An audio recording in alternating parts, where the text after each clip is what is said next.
আসসালামু আলাইকুম। একটি গ্রামে এক যুবক ছিল, নাম তার কাসিম। দেখতে সুদর্শন, মায়ের আদরের একমাত্র ছেলে।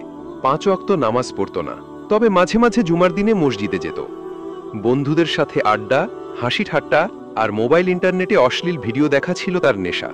শয়তান আস্তে আস্তে তার মনকে দুর্বল করে দেয়। হস্তমৈথুনের আসক্তি এমনভাবে গ্রাস করে নেয় যে দিনে 2-3 বার করেও ছাড়ত না। নিজের জানের ক্ষতি করছে এটা বুঝত, কিন্তু নফসের দাসত্ব আর শয়তানের ধোকায় আটকে গিয়েছিল। এক রাতে যখন সবাই ঘুম, কাসিম নিজের ঘরে দরজা বন্ধ করে মোবাইলে অশ্লীল ছবি দেখে নিজের নাপাক কাজ করছিল। হঠাৎ সে বুকে ব্যথা অনুভব করে, দম বন্ধ হয়ে আসে। তখন সে হাত মুখ ধুয়ে নামাজের নিয়ত করে, কিন্তু ততক্ষণে মৃত্যু তার ঘরের দরজায় দাঁড়িয়ে গেছে। কেউ জানল না রাতে সে মৃত্যুবরণ করছে। সকালে তার লাশ পাওয়া গেল বিছানার উপরে, মুখ বিকৃত হয়ে গেছে, চোখ উপরের দিকে উঠে আছে, আর তার ডান হাতটি নিজের শরীরে এমনভাবে পড়েছিল যা দেখে সবাই আটকে ওঠে।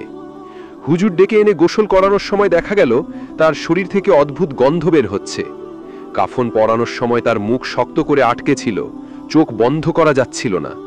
একজন হুজুর বললেন, যে ব্যক্তি দিনের পর দিন হারাম কাজে লিপ্ত হয়, আল্লাহ তাআলা তার মৃত্যুকে অপমানজনক করেন। তার কবরে এমন ভয়াবহ আযাব হবে যা চোখে দেখা সম্ভব নয়।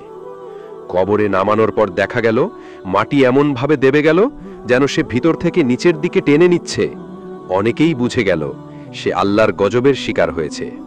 রাসূল সাল্লাল্লাহু আলাইহি ওয়াসাল্লাম বলেছেন, যে ব্যক্তি হস্তমৈথুন করে, কিয়ামতের দিন তার হাত গর্হিত অবস্থায় সাক্ষী দেবে এবং সেই হাতকে আগুনের শাস্তি দেওয়া হবে।